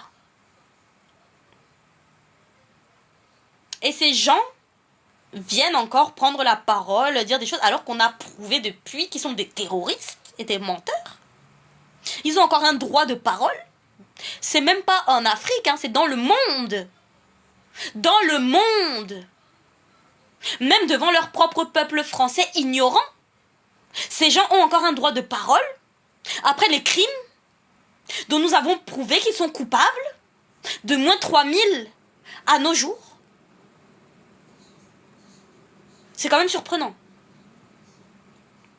On nous dit, dans les années 1960, les États-Unis ainsi que la CIA avaient utilisé Mobutu Sese Seko un militaire pour arrêter, séquestrer Patrice Lumumba, Premier ministre du Congo Léopoldville, devenu Zaïre, avant que ce dernier ne soit livré à l'impérialisme international que les discours de Lumumba gênaient. Il fut transféré en Belgique pour y être sauvagement torturé à mort. Donc nous savons ce qui est arrivé à Lumumba, ce qu'ils ont fait à Lumumba. Sachez que ce qu'ils ont fait à Lumumba, ce n'est pas pire que ce qu'ils font aux nègres encore aujourd'hui, sous le prétexte d'autres idéologies. Parce que l'esclavage existe encore, notamment dans leur pays des Arabes, mais aussi dans leur pays des Blancs. La dernière fois, j'ai suivi un documentaire en Angleterre. Un monsieur s'était échappé, il était en esclavage. Ce monsieur est un blanc. C'est un blanc anglais qu'on appelle les white trash. Des blancs pauvres. Ce monsieur a été mis en esclavage en Angleterre. C'est un blanc. Il a été mis en esclavage en Angleterre.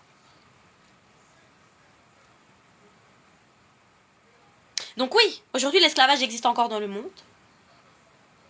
Vis-à-vis du blanc, vis-à-vis du noir, c'est une réalité. Et on sait ce que ces gens ont fait à Lumumba. Donc je demande, après de tels crimes, parce que là on est en 1960, est-ce que ces gens ont encore un droit de parole en fait? Sur quelconque sujet que ce soit. On nous dit, la France possède aussi ses propres moyens redoutables d'élimination physique des opposants à sa politique coloniale, puis néocoloniale, après les fameuses indépendances, grâce à ses barbouzes. Dès après la libération de la France en 1944, les combattants africains avaient commencé à manifester leur volonté de devenir également libres. Donc le noir comprenait quand même le principe d'égalité, vu qu'il ne demandait même pas réparation au blanc pour tout le mal qu'il a subi. Le noir demandait à être l'égal du blanc. Il ne demandait même pas justice. Il demandait à être l'égal du blanc. Et là, je vais bientôt citer la date de mon anniversaire, mais pas de ma naissance. On nous dit, les mouvements de revendication des populations africaines commençaient à agacer la puissance colonisatrice. Alors, le général de Gaulle avait mis un terme aux aspirations légitimes des Africains de ces colonies lors de sa conférence de Brazzaville tenue du 30 janvier au 8 février 1944, comme nous l'avons évoqué plus haut. Vous voyez ? Le général de Gaulle a mis un terme aux aspirations légitimes des Africains et de leurs colonies. Donc là, c'est ce qu'on a lu tout à l'heure, le passage où le général de Gaulle dit fièrement que grâce à la colonisation, jamais la souveraineté n'existera chez le noir, jamais l'autonomie n'existera chez le noir, et que jamais l'évolution ne sera possible en dehors du bloc français de l'Empire. Voilà. On nous dit, puis De Gaulle a mené une guerre contre tous les indépendantistes. Donc là, c'est quand par exemple, ils ont balancé de l'agent orange, du napalm, sur les populations du Cameroun. Vous voyez ? Des populations civiles. Des populations civiles. Parce que le noir n'a pas le droit d'exister devant le blanc.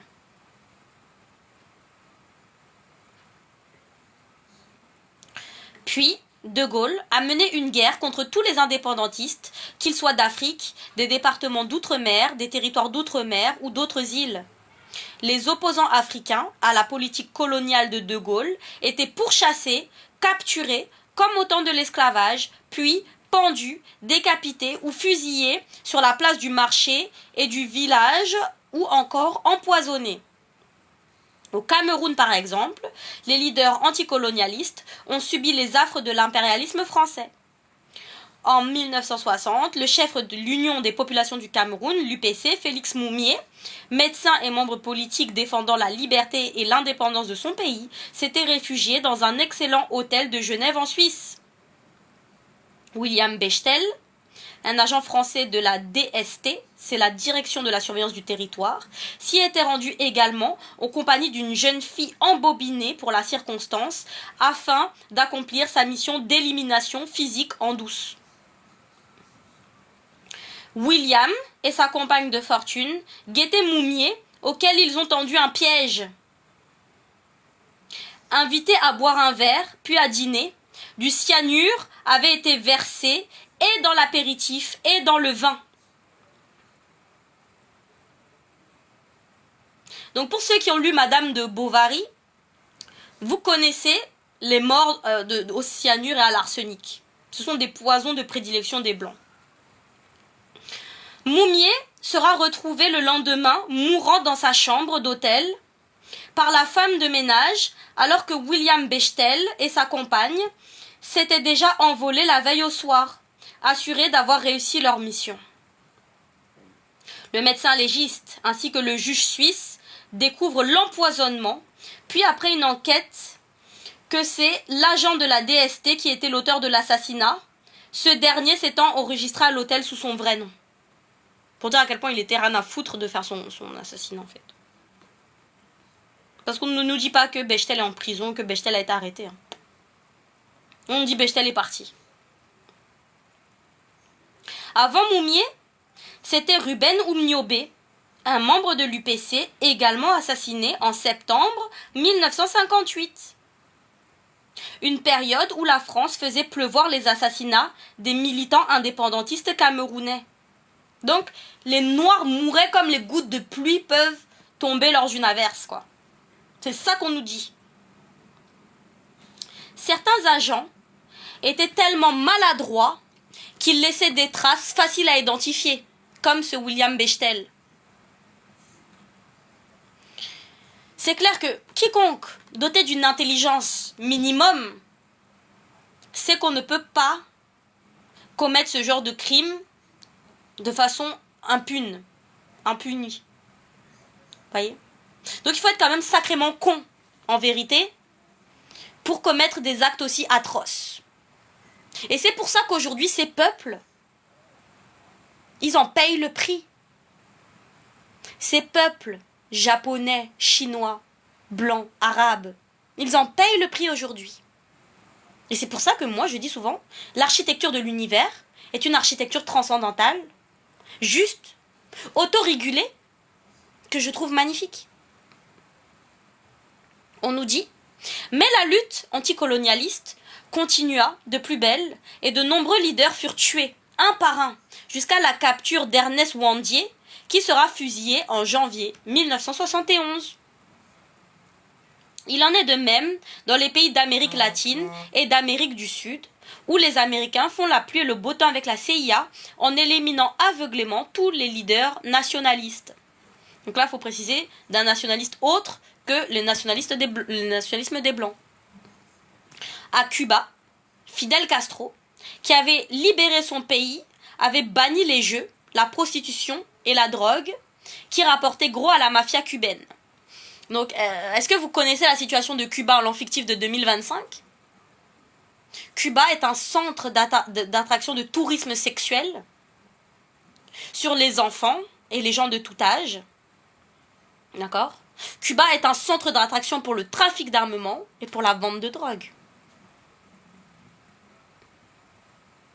On vous dit que Fidel Castro avait libéré son pays et qu'il avait banni les jeux, la prostitution et la drogue de Cuba. Regardez Cuba aujourd'hui. Qui est à Cuba du soir au matin? Qui pratique un grand remplacement des peuples nègres cubains, autochtones, endogènes de Cuba?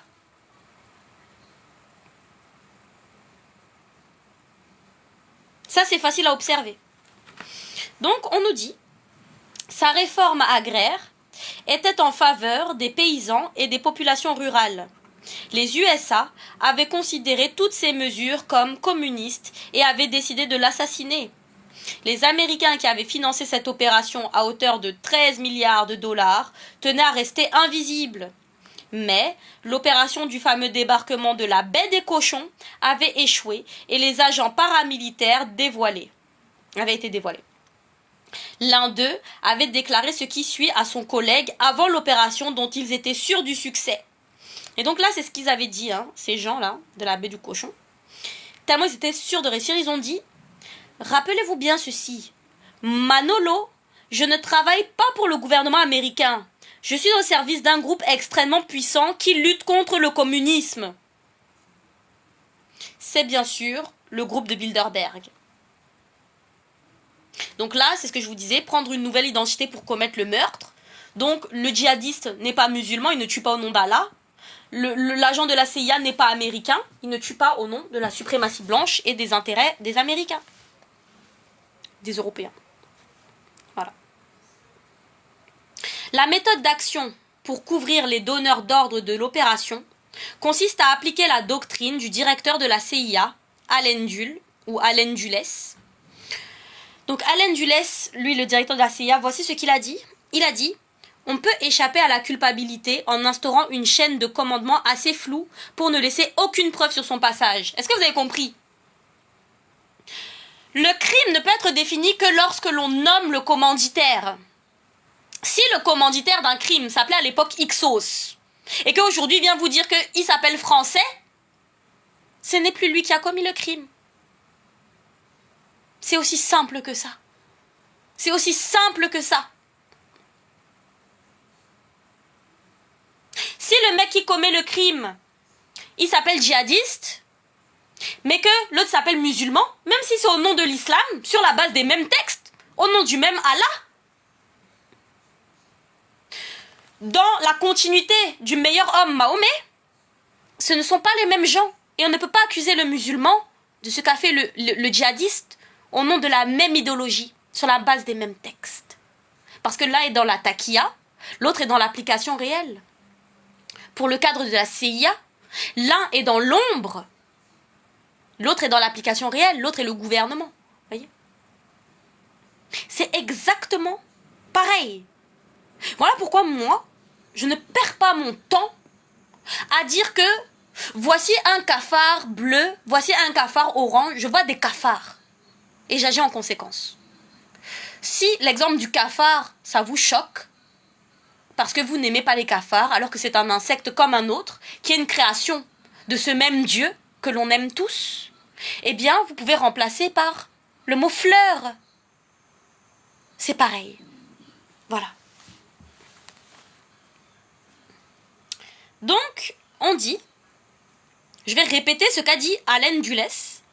Il a dit, on peut échapper à la culpabilité en instaurant une chaîne de commandement assez floue pour ne laisser aucune preuve de son passage. Voilà pourquoi, lors des crimes abominables commis par les agents de la CIA, les enquêtes traînent en longueur jusqu'à l'oubli. Il n'y a pas d'enquête. Où est l'enquête pour la mort, l'assassinat de Omotunde? Il n'y a pas d'enquête. Donc on peut tuer maintenant des gens comme ça qui bossent pour l'ONU sans qu'il y ait d'enquête. Si ces gens sont des nègres, oui, on peut le faire. Et donc là, c'est le dernier paragraphe, après on aura fini pour aujourd'hui. On nous dit « Tout se passe comme si les peuples ne doivent pas être libres de choisir leur mode de vie. En effet, pour eux, ils ont besoin que le système qui domine le monde soit unique et soit capitaliste, afin d'engranger de grands profits. Pour cela, leurs satellites et bases militaires surveillent en permanence tous les mouvements des peuples partout où ils les ont implantés, particulièrement en Afrique. » Et voilà. Donc là, je remercie tous ceux qui ont suivi cette lecture. Si des gens veulent monter, faites vos demandes, sinon je vais couper le live. En tout cas, la prochaine fois, on va continuer avec le chapitre 2. Le chapitre 2 s'appelle « Le droit international et les guerres de libération ». Je rappelle que la première partie de ce live, où on a donné les articles et les éléments actuels qui permettent de comprendre ces analyses, c'est déjà disponible sur mon site internet Considération Kamite et sur la chaîne YouTube. Donc vous cliquez sur mon profil et vous allez regarder pour si vous n'avez pas vu, si ça vous intéresse, si vous voulez suivre les lectures précédentes que vous n'aviez pas vues. Et nous, on va se retrouver. Je ne peux pas vous donner malheureusement une date précise parce que je dois déjà travailler, je dois faire beaucoup de choses avant de pouvoir faire le prochain live. Voilà, pour ne pas venir raconter de n'importe quoi. Et voilà, je mets tout de suite en ligne donc la deuxième partie de ce live. Et je vous dis à très bientôt sur les lives de la Terrangaise qui parle de beaucoup de choses. Elle parle du Covid, elle parle de la pédophilie, de toutes ces choses. Sur le live de Pain qui nous parle d'histoire sous toutes ses formes. Là, notamment, il se concentre sur l'histoire des Juifs. Actuellement, il a sa chaîne YouTube, Pain Rikudo. Il nous parle également du cannibalisme chez les locodermes. Il nous parle également de la grandeur de notre peuple et de leurs accomplissements réels. Sur la chaîne de Fétiche de guerre, parce qu'il a toujours, même si on va pas être d'accord avec tout, des choses intéressantes à nous dire. Il faut rester informé, les amis. Sur la chaîne de la reine Minga. D'ailleurs, je sais pas si Minga elle met ses choses sur YouTube. Il faut vraiment qu'elle mette ses choses sur YouTube parce que la reine Minga elle fait des lectures. Vraiment, c'est grandiose ce qu'elle fait. Donc voilà. Sur la chaîne de Maven, la reine Maven qui va nous partager ses insights, qui va nous partager sa lucidité sur le monde dans lequel on évolue. Sur la chaîne de qui je peux citer encore qui fait du bon boulot comme ça, parce que il y en a tellement les frères que voilà. Sur la chaîne de Wedraogo qui fait de la déconstruction religieuse, sur la chaîne de Kakapo qui fait de la déconstruction religieuse, sur la chaîne voilà, je m'excuse pour tous ceux que j'ai oubliés, de tous ces frères et sœurs kémites qui parlent de notre histoire. Sur la chaîne de Oh mon Afrique, mon histoire, moi je l'aime beaucoup ce garçon là, Mon Afrique, qui dit toujours des choses très intéressantes. Voilà, sur la chaîne de tous ces combattants de la vérité qui disent, qui parlent tout simplement au nom de ce qui est.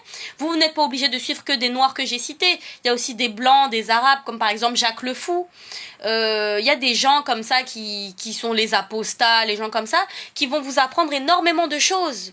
Donc voilà, je nous invite à rester une communauté ouverte et une communauté connectée. Et encore une fois, je vous remercie pour votre présence. À la prochaine!